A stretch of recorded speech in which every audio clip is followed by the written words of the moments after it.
pubsportsradio.com.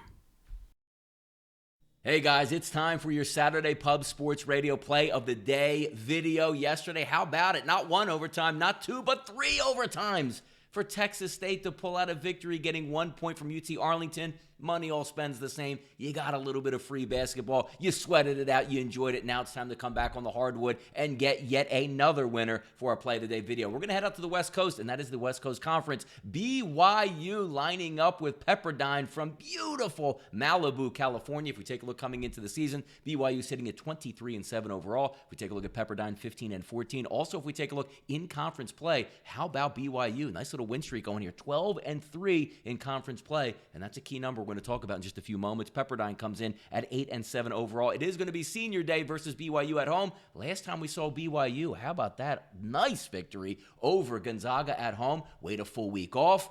Refresh, get ready, because there's a key indicator in this game also, because if you're taking a look at, well, maybe we don't know how BYU is going to come out to play, an emotional victory at home, senior night at BYU. Now they have to go on the road.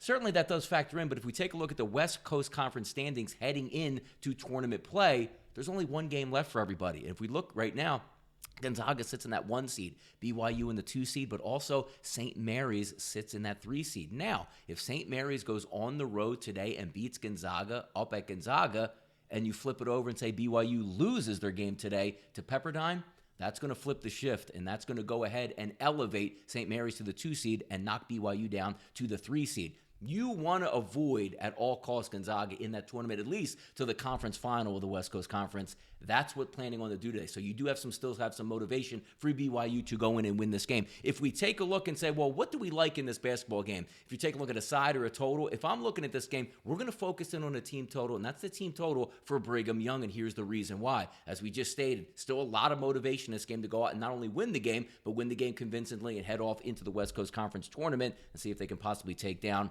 Gonzaga. But if we look overall here, tempos, styles make fights is what you hear me all the time. Portland, San Diego, Santa Clara, Pepperdine, San Francisco, and Gonzaga all play with elevated tempo in conference. For a large portion of the season, BYU played without their big man, Yoli Childs. Since he has been back and going against those basketball teams, let me read some of the actual points that BYU has put up in those games. 82, 107, 85, 90, 72 is their low point, 85 and 91. That's an average of 87 points per game with Yoli Childs back against teams that do like to play with tempo, and that's what Pepperdine's going to bring. So we know BYU is extremely talented on offense and efficient going against a team that will push tempo and doesn't play all that great of defense. Pepperdine in adjusted tempo in the nation, 55th, but if we take a look at their defensive total for efficiency, 236 in the country. BYU is going to score in this basketball game. BYU will be motivated to go into Malibu and pick up a victory to keep their standings in the West Coast Conference. We're going to cheer on points today for our Pub Sports Radio play of the day.